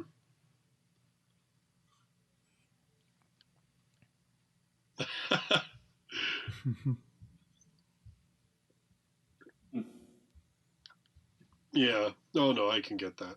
Uh, my only thing that I have, and like, it's it's just because of how it was such a hot button topic, like the last year or so. I'm just like, oh my god, if he has to reinstate slavery, I'm gonna be like, oh god, please no. Anyway.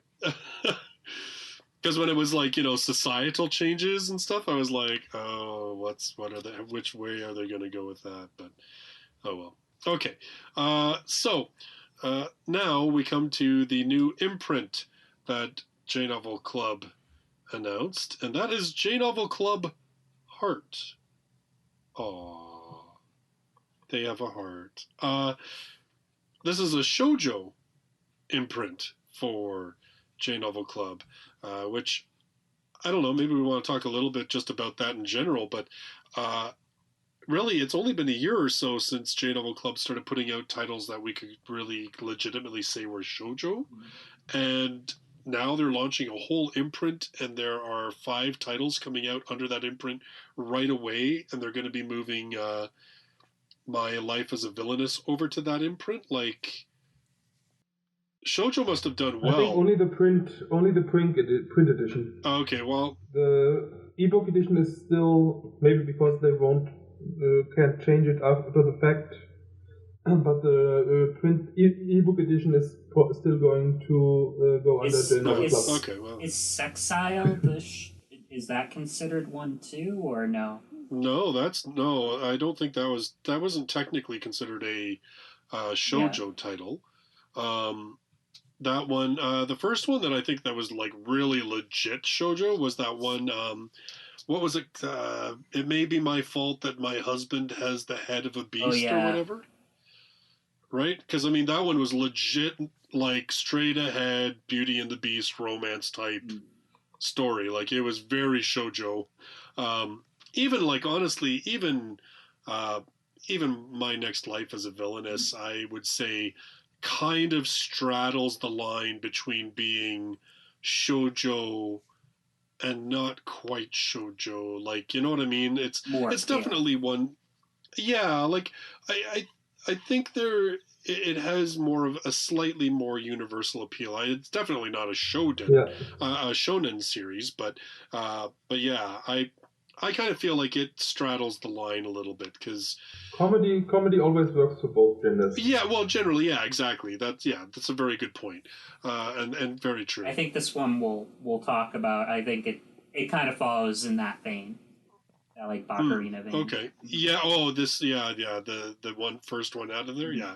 So, I have to admit, I was a little put out by the title, the name J-Novel Club Heart. I don't know. Well, I gotta be honest, I thought it was gonna be, when I saw it, I was like, oh my god, is this gonna be the romantic comedy? Like, is this gonna be that? Is this gonna be that imprint? And then, it was shoujo, which is fine, but I would have loved if it were their first foray into rom-com.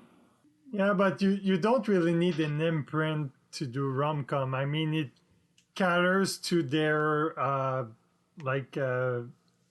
customer base that they already have. So but it does, but that depends on, like, there's fantasy rom-com and then there's like real life rom-com. Sure, it would cater to a similar base, but it would have been nice to get more of that because they haven't licensed anything that is like real life rom-com, no fantasy element yet.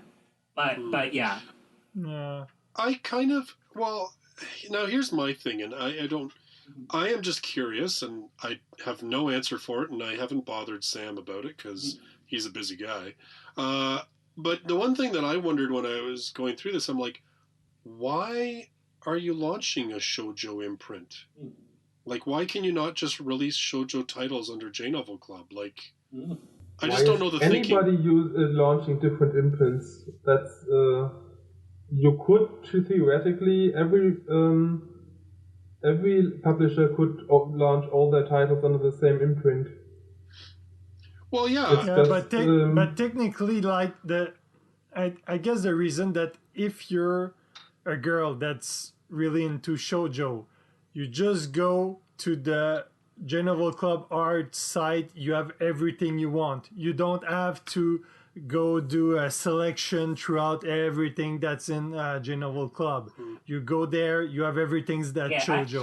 I like it. Like, I think it makes sense. It's kind of similar to in Japan. In Japan, you have these megalith companies like Katakawa, and then they have their labels under them, and then okay, if it's in this label, it's for adults. If it's in this label, it's for girls. If it's in this label, it's for young boys.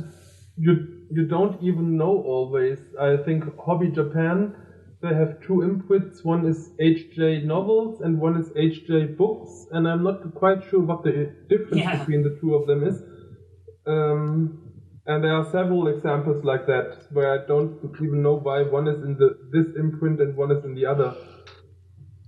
In this case, it's obvious. So I don't think it's bad to. Sometimes I think it's like one is Tankobon and one is Bunkoban, and then they just it doesn't really matter that what. In some cases, yes, but that HJ example, that's just two different kinds of light novels. And well, I guess, like I said, I guess you know what it is that because J-Novel Club has been around for a couple of years now, and I guess to me, I kind of thought, I just didn't see what the point was. But I guess, as you guys are talking and stuff, and particularly what you were saying, Jean-Luc, as I'm thinking about it, I'm thinking, I guess, the truth is, the light novel market as it's existed since about 2014 has been so driven as being male-centric.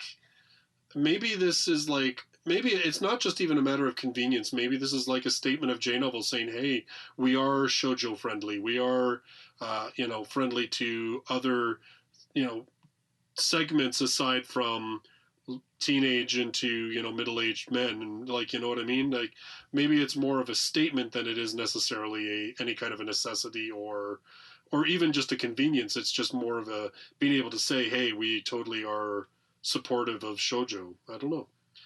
Yeah, I wouldn't be surprised if next year they announce a more adult imprint, with more serious and borderline, maybe hentai-ish stuff. Well, well, you know what? When you say that, I kind of think you're right. J-Novel Club does have, like J.K. Haru, they do have titles that probably shouldn't exist right alongside a lot of their other books, right? You're probably right like that. So, maybe that's something Sam's looking at. Maybe this is an experiment, to see how having a different label goes. Yeah. And that maybe we will see more diversification of J-Novel Club as they go along, such as Kodansha does or Kadokawa does. Maybe we'll see this. Maybe this is the first step. I don't know. It would be interesting if they did when Sam posted that he had come from a trademark from the trademark office. I thought he was going to announce an original English light novels line. I thought that's what I thought he was registering, but no, it's this shoujo line. And again, I think I know that was my initial thinking was why do you need a shoujo line, Sam? Why don't you just release this stuff under J-Novel? But you guys all have good points, and I can kind of see it, I guess, from another point of view too. So, and at the end of the day, right now it's all together with all the rest of the J-Novel titles on the site. I don't know if something will change in the future. They'll open up its own portal, but yeah, we'll find out later. I don't see him doing that. He didn't do that when he launched the manga. He still hasn't done it, even though they've added a number more. So I don't know. Sam's a pretty smart guy. He's certainly built this company up from pretty much nothing. So He seems to know what he's doing in this regard. So, but you know what? Somebody pointed out to me online, and a true story. I mean, Cross Infinite World has been around for a while now, and they've been very heavily shoujo focused. So definitely, there's a market for it. So, I guess this is J Novel Club making it stand, right? So let's get to the titles. First up, we've got Tearmoon Empire. This one has 2 volumes currently in Japan. It is an ongoing series. Surrounded by the hate-filled gazes of her people, the selfish princess of the fallen Tearmoon Empire, Mia, takes one last look at the bleeding sun before the guillotine blade falls, only to wake up as a 12-year-old.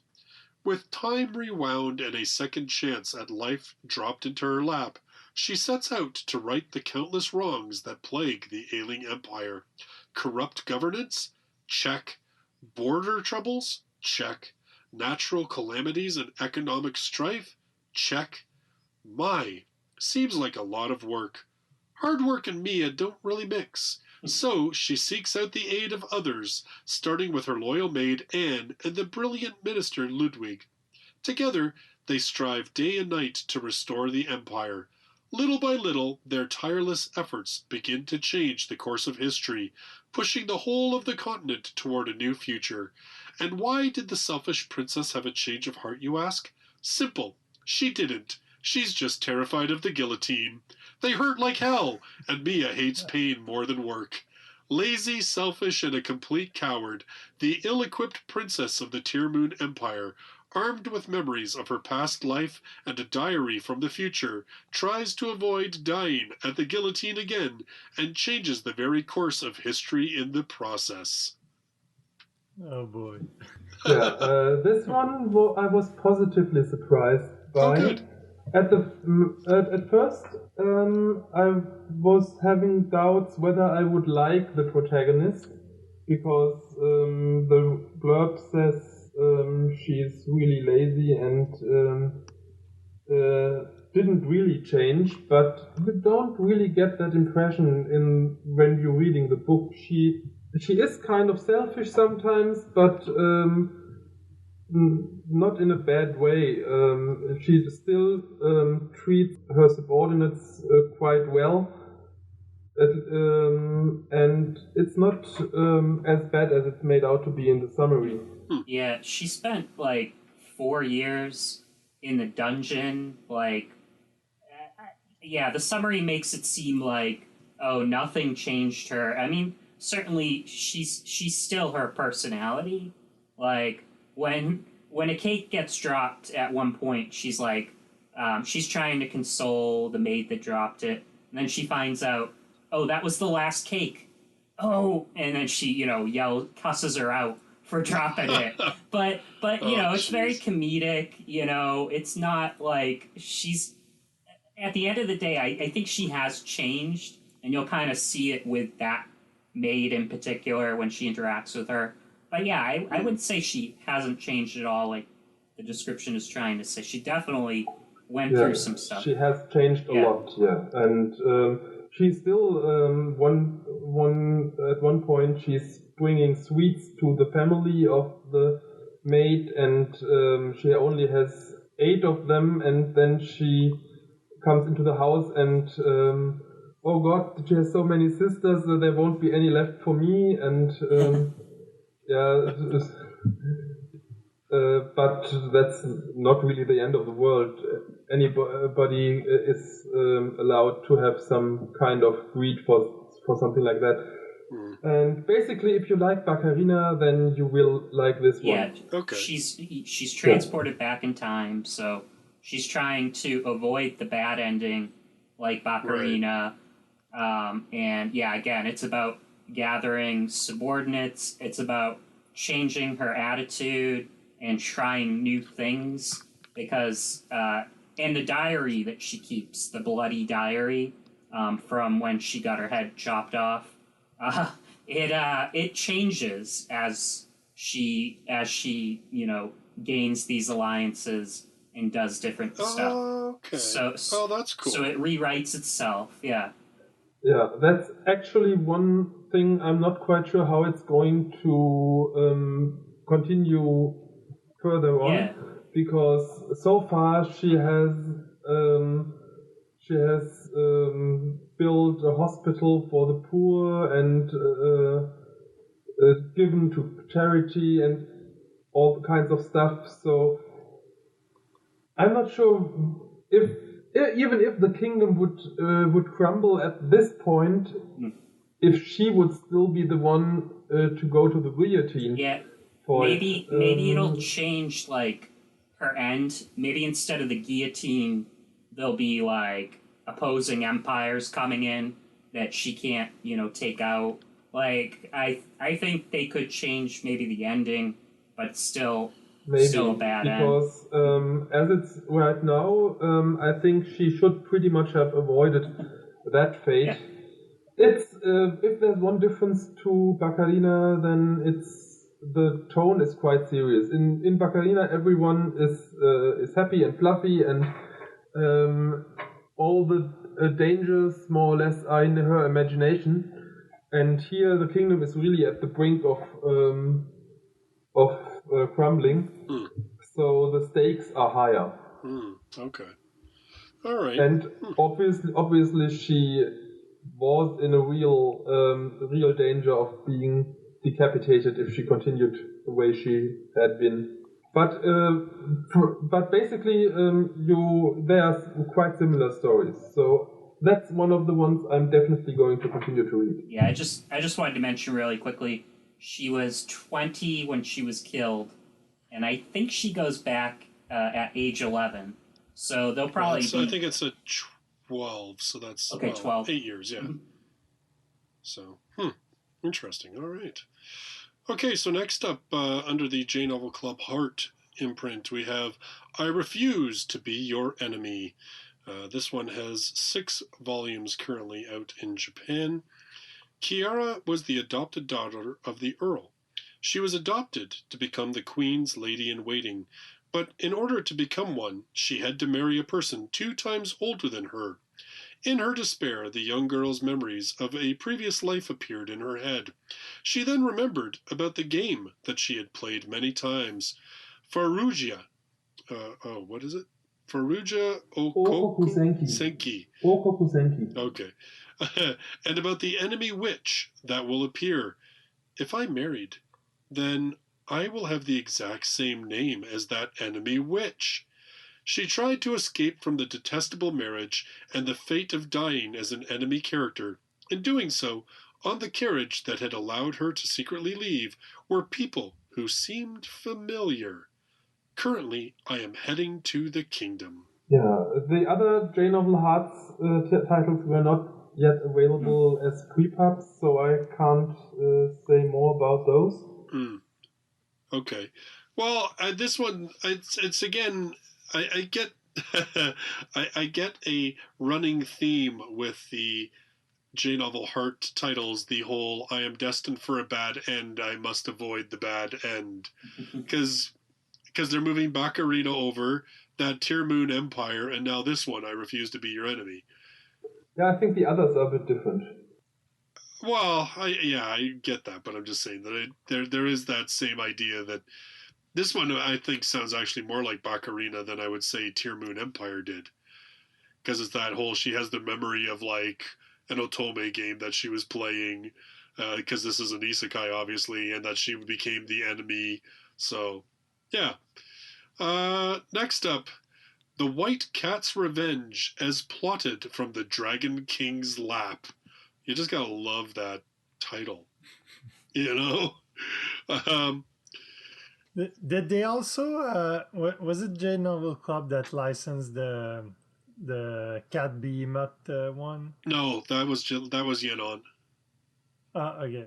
Yeah, that was Yenon. They actually, one of the ones comes out early next year. All right, The White Cat's Revenge is plotted from the Dragon King's lap. This one is an isekai, a fantasy, has 5 volumes currently in Japan, is an ongoing series. 19-year-old Ruri Morikawa gets wrangled into a messy situation when her selfish childhood friend strands her in another world. To make matters worse, a mysterious conspiracy then gets her abandoned in a perilous forest. Through an unexpected turn of events, she comes into possession of a mystical bracelet that allows her to transform into a white cat. Now that she's in the land of the Dragon King, she must hide the fact that she's human, which means spending her days as a little white cat for the time being. But how will she exact her much-earned revenge against those who've wronged her while stuck in the form of a small, fluffy, cuddly kitty cat? Yeah, that one might also be interesting. One comment, I'm not 100% sure if this is really ongoing, because the last volume came out in July 2018. Okay, so it might be over. Might be over, might be on hiatus. One thing I gotta say is that summary didn't really do good, and it's kind of I almost wonder if it's mistranslated or something, because the two girls get isekai together, and so it's the best frenemy that kind of like screws the main character over, and she's got to run away. And so, yeah, so it's kind of this, I'd almost like want to say like spy versus spy, this kind of antagonism between them, even though one of them's like a total airhead and doesn't realize that she's causing the main character just a lot of pain. Mm-hmm. Okay. So have you read some of this then, Kyle? Oh yeah, I gotten pretty far in it. Oh really? Yeah, and so so the main character, she's got to run away from the kingdom that summoned her. She finds a magic ring that turns her into a cat, and so she uses that to help escape. And so she wanders into the Dragon King's kingdom as the cat, and he ends up falling in love with that form of hers. Not romantically, but, just as a pet. Like a pet, yeah. Yeah, and so she's stuck in that form because she doesn't want to,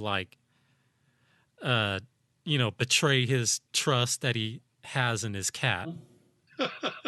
Now, is he actually a dragon, or is he just like a dude called the Dragon King? He's a dude called the Dragon King. Okay. Because when I read the summary and it said that she couldn't reveal that she was human, I thought, oh, well, maybe he's a dragon, like, legit. I'm just having visions of, like, this massive dragon, like, petting a little kitty. That's also what I thought. All right. So is it more of like a comedy then, Kyle? Oh, yeah, it's definitely comedy because, watching the Dragon King spaz out because he's got a fluffy cat he gets to pet and all kinds of other business that's going on. All right. Next up is the Tales of Marielle Clarac. This one... Okay, this one has 6 volumes out in Japan. I think it's still ongoing because it looks like the most recent one just came out in November of this year. As a plain, unassuming noble's daughter, Marielle doesn't stand out in high society. Imagine her surprise when she receives a marriage proposal from the sought-after Simeon, second in command of the Royal Order of Knights. Simeon, the heir to an earldom, is highly accomplished in scholarly and military arts, and he's gorgeous. So why did he propose to such an unremarkable noblewoman? Despite being a target of envy and scorn, Marielle is happy. After all, Simeon seems to be exactly her type, a dashingly handsome man with glasses who appears gentle on the outside, but who has a dark and scheming side. Welcome to Marielle's world, where people aren't always what they seem, and a prim, proper exterior can hide the heart of a sly and devious fangirl. Yeah, that one seems more like a shoujo type. Yeah. I love it. So is this going to be that one where it's like she seems like she's such a good little girl, but she's actually like a total deviant? Or maybe the suitor is secretly an asshole or something like that? Well, I have no idea. Yeah, I don't know. I really don't know. But wow, that summary though.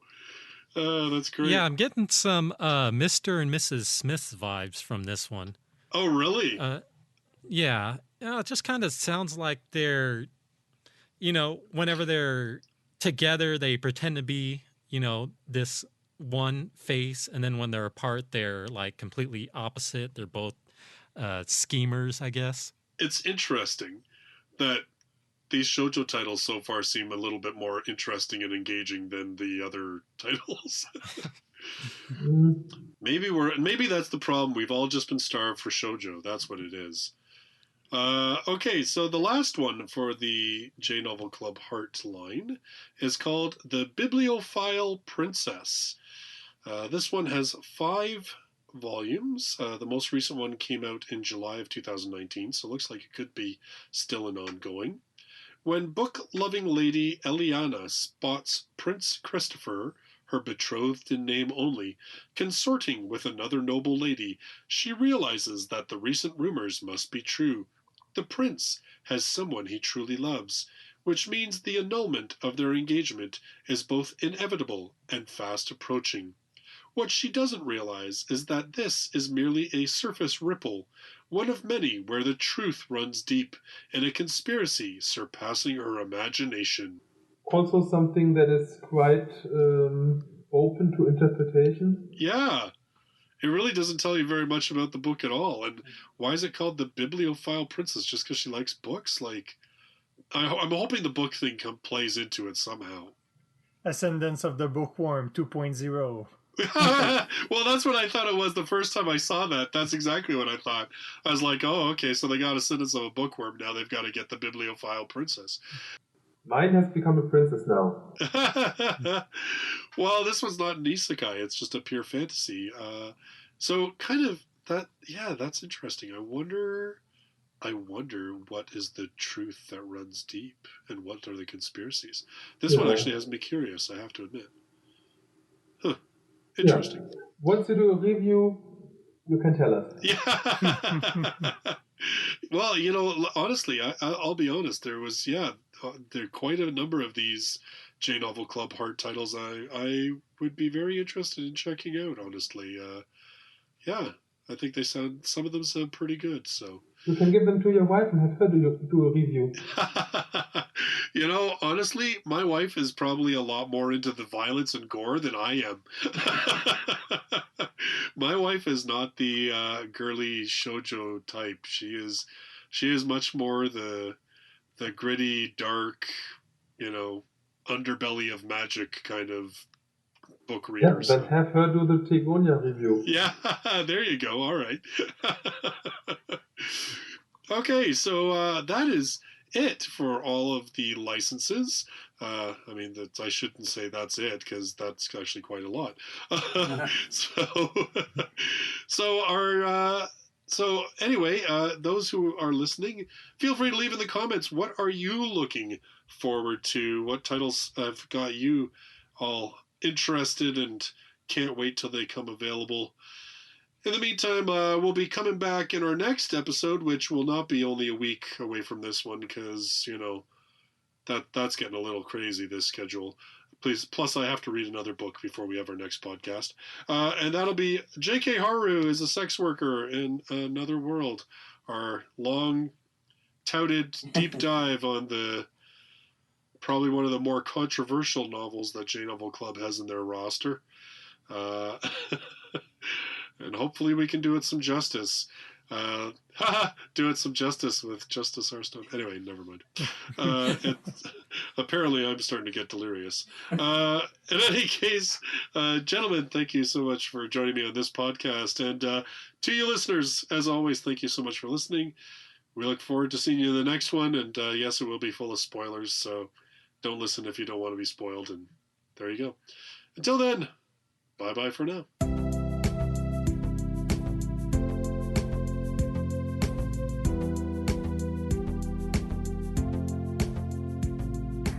For show notes and related links, visit lightnovelpodcast.com.